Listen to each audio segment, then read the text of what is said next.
Thanks everyone for joining us today. I'm Teresa Broyles-Aplin, President and CEO here at Nashville Electric Service. I appreciate your being here to help disseminate information to our customers.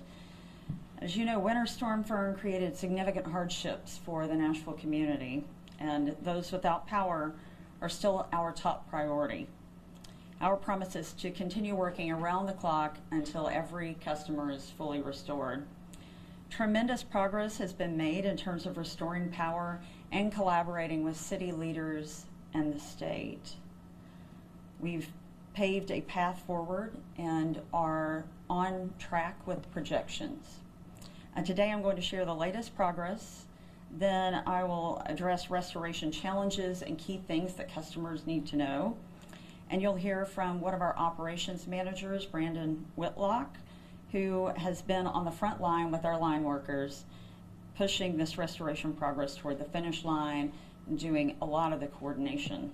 So valuable to getting the power back on. He's going to tell you what crews are now focused on and give customers a little bit of information about weatherheads.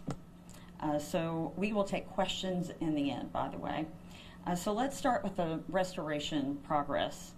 As far as power infrastructure damage, Winter Storm Fern will be one for the history books, the greatest damage to our system in the history of the organization. As of today, 96% of our customers have power, so we have restored 215,000 customers to date. To give you an idea of scope, at the peak of this event, 294 square miles were out of power. Today, crews have whittled that outage area down to 27 square miles. We are glad to report that all of the public schools have power, and much thanks to Adrienne Battle for coordinating with us. We spent a lot of time making sure that we were prioritizing things as she needed, and she was very helpful. Customers need good information, and as a reminder, we are updating our restoration completion dates by zip code twice a day. Now let's talk about the latest status of crews working to get everyone back on. Our linemen have been working in ice, frigid temperatures, and today in the rain to get everyone back on. We have close to 1,800 line workers deployed this week, and they continue working in 14 to 16-hour shifts. Thanks to all of our peers and our other power companies and contractors from Texas to Florida to Maryland and in between who have sent crews to assist us. A big part of this restoration has been replacing damaged poles. We have 776 broken poles that we've found so far during our restoration efforts. We have replaced 406 of those. It typically takes between 8 and 10 hours for one crew to replace a pole. You can gain some efficiencies if you have several in a row, but it does take an enormous amount of time to replace a pole, and we have lots of those, obviously.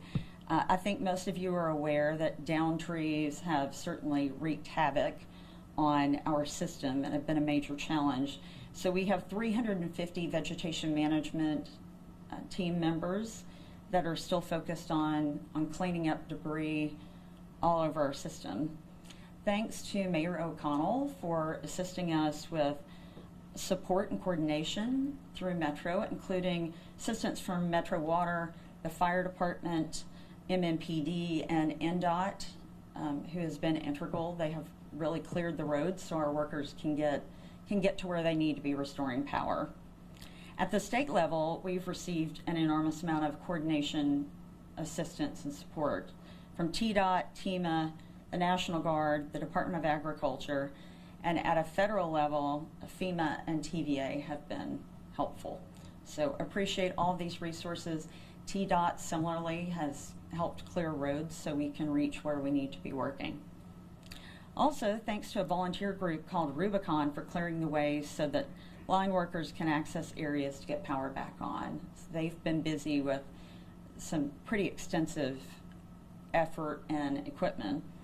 And then I want to thank our workforce, who has worked tirelessly since the beginning of the storm to restore power to our customers. They're passionate, about our customers, and you can see it in how hard they work.